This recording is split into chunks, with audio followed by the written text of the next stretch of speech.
हिमाचल प्रदेश में भाद्रपद महीने को काला महीना कहा जाता है। ऐसी लोक मान्यता है कि इस काले महीने में यहाँ के मंदिरों में देवी देवता निद्रावस्था में चले जाते हैं। एक अन्य ऐसी मान्यता है कि इस अंधेरे महीने में यहाँ के देवी देवता अपने निवास स्थान को छोड़ करके अन्यत्र राक्षसों और डायनों के साथ युद्ध करने के लिए जाते हैं। और इस पूरे महीने में मंदिरों में किसी भी प्रकार के धार्मिक अनुष्ठान बंद होते हैं और समाज में भी किसी भी तरह की धार्मिक क्रियाकलाप नहीं होते हैं। इन अंधेरे महीने में मंदिरों में सायंकाल में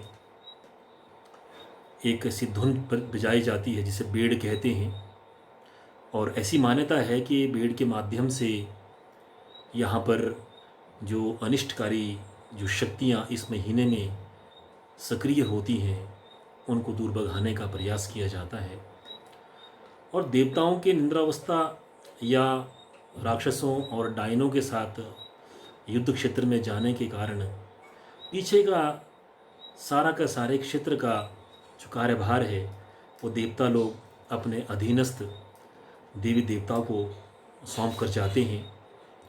और इन अंधेरे महीने में यहाँ पर ऐसी परंपरा भी रही है कि जो अधीनस्थ देव होते हैं, इसमें हमारे लांकड़ा वीर हैं, मशाण हैं, दूत हैं, जुंडला हैं, रक्सेटा हैं, ये सभी अधीनस्थ देव अपनी प्रजा की रक्षा के लिए सक्रिय रहते हैं।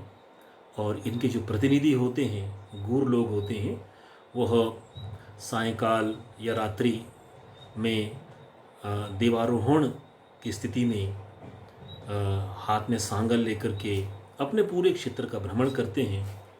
और जितनी अनिष्टकारी शक्तियाँ जिनके संभावित उत्पीड़न की संभावना रहती है उनको दूर भगाने का प्रयास करते हैं।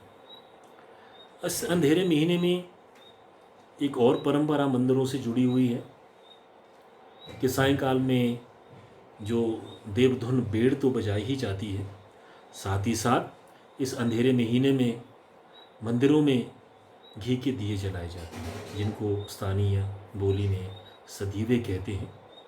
और कुमारसेन तहसील के हमारे चमोला क्षेत्र में वहाँ ज्वाला भगवती का मंदिर है। उस मंदिर में एक ऐसी परंपरा है कि इस अंधेरे महीने में हर मंदिर के मुख्य मंदिर, उसके बाहर जो अधीनस्थ देवों के मंदिर वहाँ पर हैं, उन सब के सामने सायंकाल घी के दिए जलाए जाते हैं। और इसके पीछे मान्यता यही है कि घी के दिए जलाने से देवी देवताओं को वह एक प्रसाद रूप में प्राप्त होता है।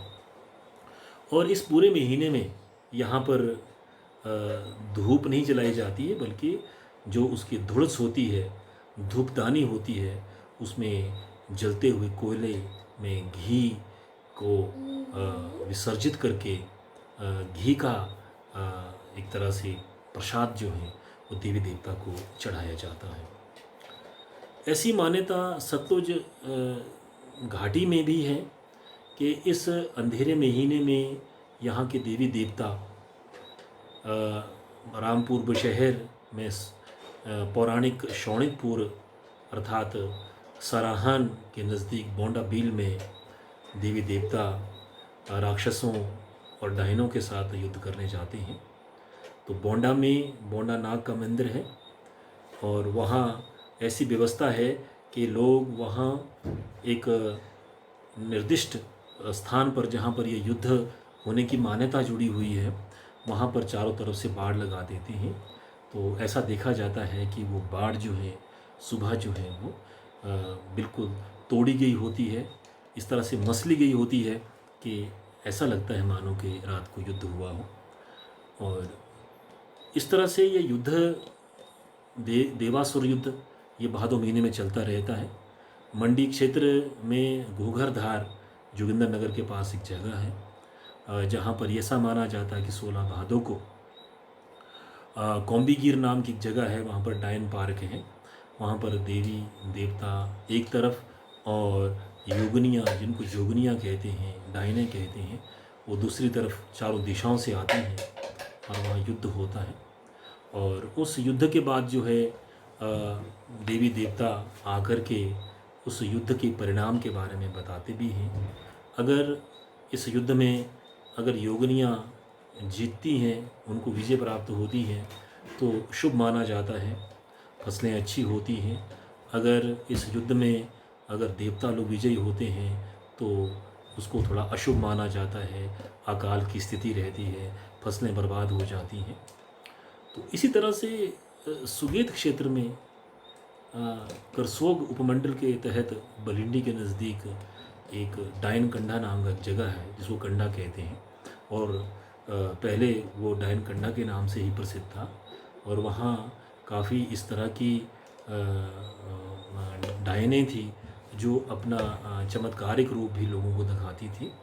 तो धूर जट की बहार भाषणी जो 13वीं शताब्दी में संकलित हुई थी, उसमें माहूनाग की जो उसमें भारता आती है, उनकी जो उनका जो एक काव्यात्मक उसमें वर्णन आता है कि माहूनाग भद्र के महीने में यानी कि भाद्रपद मंद में महीने में युद्ध करने के लिए कांडा क्षेत्र में जाते हैं और वहाँ पर वो डायनों से युद्ध करने के जाते हैं। तो रास्ते में उन्हें एक तोगड़ा नाम का जो एक बहुत बड़ा एक उनका जो अधीनस्थ बाद में बना, उनसे उनका सामना होता है। इस तरह से सारे हिमाचल प्रदेश में भाद्रपद मंथ को अंधेरा महीना की मानने की एक मान्यता है। और वैसे तो हमारे पोष महीने को भी अंधेरा महीना ही कहते हैं। और इस महीने में ऐसी मान्यता है कि यहाँ के देवी देवता इंद्रपुरी में जाते हैं, स्वर्गलोक में जाते हैं, वहाँ वो इंद्र की सभा में सभासीन होते हैं और वहाँ से आने के बाद जो है यहाँ पर वो वर्ष भर का जो फल है वो अपनी प्रजा को सुनाते भी हैं। इधर बड़ा गांव शांगरी के क्षेत्र में और कोटगढ़ के चतुर्मुख महाराज, वहाँ के चतुर्मुख देव मैलनु देवता से कहते हैं, और बड़ा गांव शांगरी के अधिष्ठाता ब्रह्मेश्वर महादेव, ये माघ संक्रांति को यहाँ से भौंडाबील युद्ध करने जाते हैं, ऐसी मान्यता है। और ब्रह्मेश्वर महादेव शांगरी के वो 7 तारीख को वापस आते हैं, 7 प्रविष्टे को वापसी उनकी होती है और 8वें दिन उनका यहाँ पर झाड़ा होता है। और यहाँ की जो गूर है वह उस युद्ध का पूरा वृतांत अपनी प्रजा को सायंकाल में यहाँ बताते हैं और ये भी कहते हैं कि इस युद्ध में हम लोगों ने क्या जीता क्या हारा, और फलां देवता ने युद्ध में क्या जीता क्या हारा। और इसी तरह से कोटगढ़ के जो चतुर्मुख देव हैं, जो कोटगढ़ रियासत के अधिष्ठाता हैं, वो 15 माघ को उनकी वापसी देवासुर संग्राम के बाद होती है और वो भी यहाँ पहुँच कर के उनके प्रतिनिधि के मुख से अपना पूरा उन 15 दिनों का उस संग्राम का वृतांत लोगों को सविस्तार बताते हैं। अगर युद्ध में उन लोगों ने कुछ चीज़ दांव पे लगा दी है, वहाँ पर अगर उन्हें उदाहरणार्थ ऐसा वहाँ पर किया कि मैं वहाँ पर युद्ध करते करते अपने ढोल को भूल गया, तो ऐसी संभावना रहती है कि जो उनका जो ढोल बजाने वाला जो बाज़गी है उसकी मृत्यु निश्चित हो जाती है। अगर ऐसा है कि उन्होंने अपने किसी घंटी को वहाँ छोड़ दिया, अपने धुड़स को जिसे पूजा की जाती है उसको वहाँ छोड़ दिया है, तो निश्चित है कि पुजारी पे संकट है। इस तरह से हिमाचल प्रदेश के इस सतलुज घाटी क्षेत्र में और करसोग मंडी की ब्यास घाटी क्षेत्र में और पपर घाटी क्षेत्र में ऐसी मान्यता है कि भाद्रपद मंथ में अनिष्टकारी शक्तियाँ बहुत सक्रिय रहती हैं और इन सक्रिय शक्तियों को समाप्त करने के लिए जो यहाँ के अधीनस्थ देव हैं उनको कार्यभार सौंपा जाता है। और साथ ही साथ घरों में भी, घरों के आंगन में एक चीड़ा बना होता है, यानी कि एक दीप जलाने के लिए पत्थरों का एक छोटा सा एक आला बना होता है। उसमें सायंकाल में लकड़ियाँ जला कर के जो है वह उन अनिष्टकारी शक्तियों को भगाने के लिए यहाँ गीत भी गाए जाते हैं कि भाई अनिष्टकारी शक्तियाँ यहाँ से चली जाएं, जो कीड़े मकोड़े हैं यहाँ से चली जाएं। यानी कि जिस तरह लोगों को त्रस्त करने वाले जो भी यहाँ पर कीड़े मकोड़े हैं, कीट पतंगे हैं, और साथ में जो अनिष्टकारी अदृश्य शक्तियाँ हैं, उनको भगाने के लिए ये अनुष्ठान है वो सदियों से यहाँ चलते आ रहे हैं। इस तरह से यहाँ का जो समाज है वह धर्माश्रित समाज है, धर्म पर अगाध निष्ठा है, अपने देवी देवताओं पर उनकी अगाध निष्ठा है। परंतु आज के परिवर्तन के इस युग में ये एक भौतिकवादी दौड़ के इस युग में ये जो परंपराएं हैं अब टूटती जा रही हैं, धीरे धीरे ये टूटते जा रही हैं। और भाद्रपद मंथ में एक बहुत बड़ा जो उत्सव होता था, भुंजू उत्सव होता है, जो गोवंश की वृद्धि के लिए होता है, पशुओं की पूजा की जाती है।